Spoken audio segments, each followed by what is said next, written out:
Let's talk about Congressman Matt Gaetz because he is launching his bid to oust Kevin McCarthy as Speaker of the House. Gaetz filing a resolution to force a vote on the issue yesterday. It's just days after Congress narrowly avoided a government shutdown by passing a short-term funding bill. Joining us right now, Jonathan Martin, Politico senior political columnist. Jonathan, we've been batting this around all morning. Just handicap it. What do you think happens from here? What do you think the chances are that actually this were to happen in reality? Hey, Andrew. Well, look, Matt Gaetz is very, very optimistic that he has the Republican votes necessary here, which, by the way, is not that tall of a task because he only needs about a half dozen given how narrow the GOP majority is in the House. So this is all actually a question of how many Democrats Gaetz can pick up now and whether Democrats ride to the rescue of Kevin McCarthy. We're going to know a lot more about mid-morning because that's when a House Democratic caucus meeting is going to break up. And we'll see what kind of marching orders they get from their leadership. Right. But reading the tea leaves on the Democratic side right now, do you think that there are Democrats that want to save Kevin McCarthy?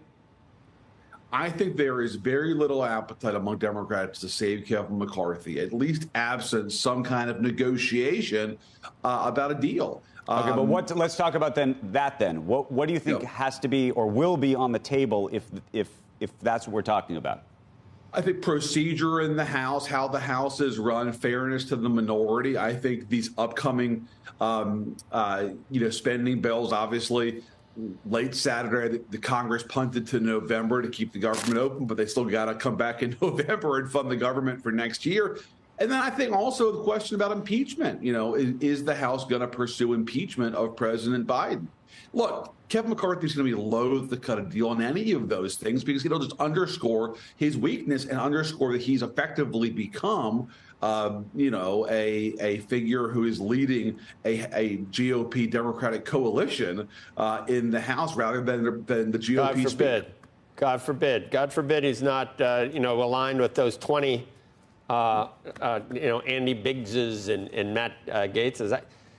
He can fall back on that, Jonathan, and say, I saw that the quote was, if you're going to try to oust me because my only choice to keep the government open was to get a couple of Democrats, then go ahead. But what you just said was kind of funny. You said that he would be left with not just appeasing the hardcore 20 guys, he'd actually have to have some support across the aisle. That wouldn't be the worst thing in the world, would it? To a lot of folks in your audience, that sounds just fine. And I think to a lot of Americans, sort of between the 40-yard lines, that sounds just fine as well. I think McCarthy, though, a traditional partisan, would not want to see his wings clipped by his own party and effectively have to be a kind of compromise. That went with the job, though. Because, guys, on the 15th vote, that was already... Yeah.